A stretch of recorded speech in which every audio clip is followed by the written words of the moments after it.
Olá e bem-vindos a um novo vídeo do Portal da Sabedoria sobre álgebra linear. No vídeo anterior estivemos a falar de espaços lineares e começámos a dar um exemplo bastante típico, que é o caso dos espaços do tipo R elevado a n, em que cada um individualmente é um espaço linear. Obviamente que R2 e R3 juntos não são um espaço linear, porque nunca poderíamos chamar um vetor de duas componentes a um vetor de três. Não faria absolutamente sentido nenhum.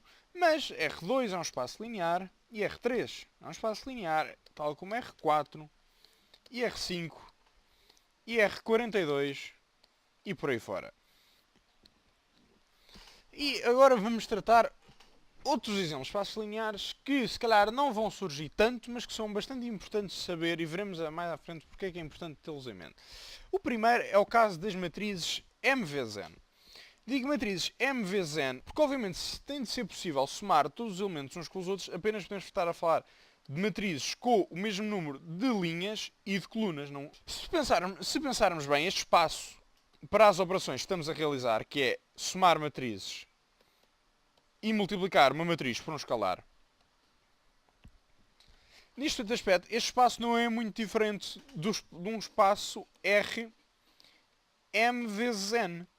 Em que o que é que seria este espaço? Seria um vetor muito longo que começa, faz a primeira coluna e a segunda e depois a terceira.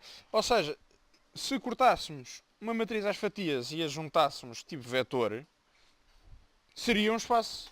Teríamos um vetor que já vimos que é um espaço linear. No caso das matrizes, para estas operações, a soma e a multiplicação por escalar, as matrizes comportam-se exatamente de uma forma igual a este vetor muito longo, simplesmente dispostas num quadrado, em vez de estarem dispostas numa linha.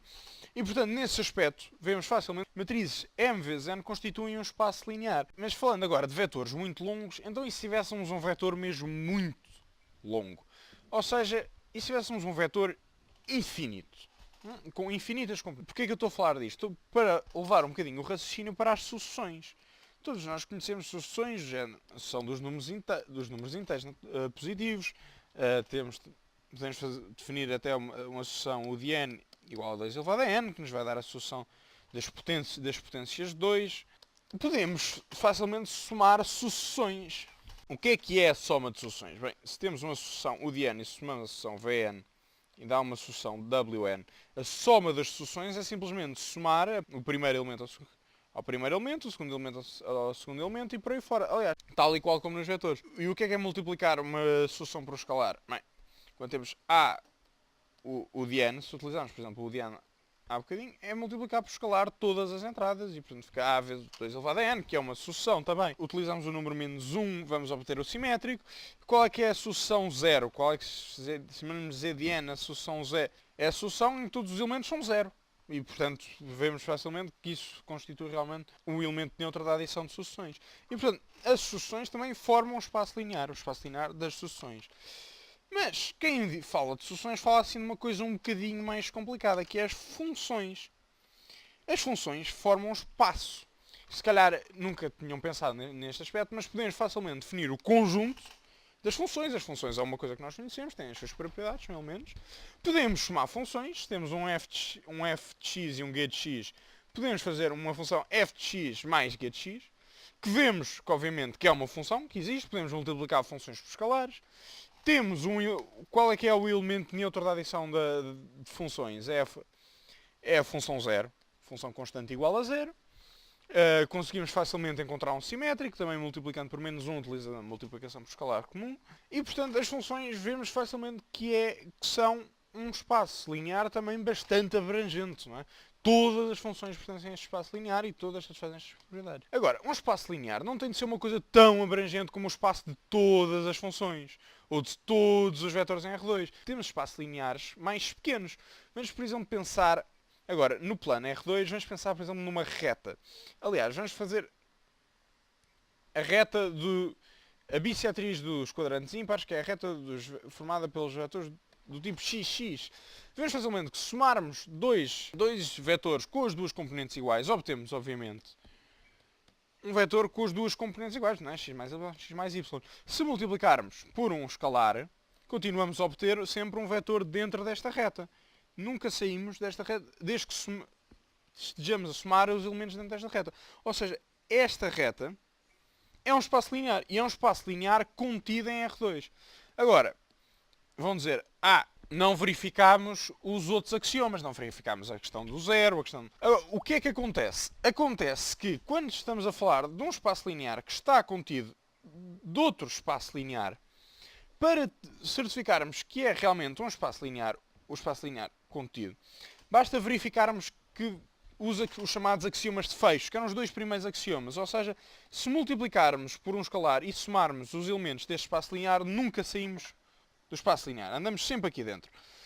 Porquê? Porque se este espaço linear está contido noutro espaço linear, então obviamente que se as propriedades das operações são válidas no espaço grande, vão ser válidas no espaço pequeno. Há apenas duas subtilezas, que é a questão do simétrico e a questão do zero. Acontece que se realmente um espaço linear for fechado, prova-se que obrigatoriamente contém o zero e o simétrico. Se bem que nem sempre... Se bem que, por exemplo, quando estamos a tentar provar que um espaço não é linear, é sempre... Este argumento é sempre bastante fácil para utilizar para provar que não é um espaço linear. Ou seja, pensemos numa reta que não passa na origem. Esta reta não vai ser um espaço linear, porque por uma razão bastante simples, não contém o zero. E nós vimos que um espaço linear tem de conter o zero.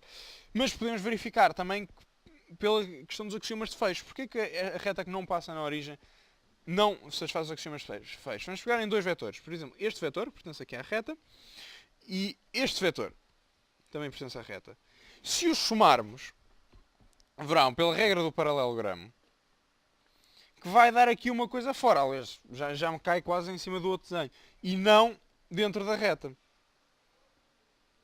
Isto não ocorre, como nós vimos, numa reta que passa pela origem. Está contido dentro de um espaço que já verificamos que é um espaço linear. Basta satisfazer a questão do fecho e aí conseguimos dizer com toda a certeza matemática que é um espaço linear. Vejamos outro exemplo. Por exemplo, as funções contínuas. Falámos anteriormente do espaço linear, do espaço das funções. As funções contínuas, quando somamos uma função contínua a outra função contínua, obtemos uma função contínua. Terão visto isso no secundário. Se multiplicarmos uma função contínua por um escalar, obviamente continuamos a obter uma função contínua. Ou seja, o espaço das funções contínuas satisfaz os axiomas de fecho. Logo, é um espaço linear. Podiam, obviamente, verificar todos, mas se as funções satisfazem os axiomas relativos às operações, então, obviamente, que as funções contínuas satisfazem. Contém o zero. Contém realmente a função constante zero, é uma função trivialmente contínua. Contém o simétrico. Contém, se uma função é contínua, o simétrico da sua função também é contínua. E, portanto, vemos que esta ferramenta vai ser bastante útil. Um último exemplo. Já vimos que no plano R2, portanto, que espaço lineares é que temos? Temos as retas que passam na origem. A própria da origem é um espaço linear chamado trivial, não é muito interessante, só tem um elemento. E o plano todo. Não existem mais tipos de espaços lineares, bem que obviamente que há infinitos espaços lineares, porque há infinitas retas que passam na origem. Em R3 há um bocadinho mais variedade. Porque temos não só o espaço todo R3, que é um espaço linear, só a origem, também o conjunto só contém a origem, é um espaço linear. As retas que passam na origem também são um espaço linear em R3, porque somamos dois vetores de uma reta que passam na origem. Continuamos sempre a sobrepor-nos dentro da reta. Aliás, para todos os efeitos, estar a somar vetores que pertencem a uma mesma reta que passa na origem, ou multiplicar estes vetores por escalares, vai dar exatamente ao mesmo. E temos ainda outro tipo, que é os planos que passam na origem. Quando temos dois vetores dentro de um plano, a soma desses vetores continua sempre dentro desse plano. Tem, obviamente, também conter origem. Se não contiver origem, não será nunca um espaço linear. Mas qualquer, portanto, plano que passe na origem, seja, por exemplo, o plano definido pelos eixos x e y, seja um plano, por exemplo, que atravesse este plano com uma certa inclinação, desde que passe na origem, verão, tenta imaginar geometricamente a soma de dois vetores neste plano e verão que é contida dentro do plano. Obrigado e até à próxima.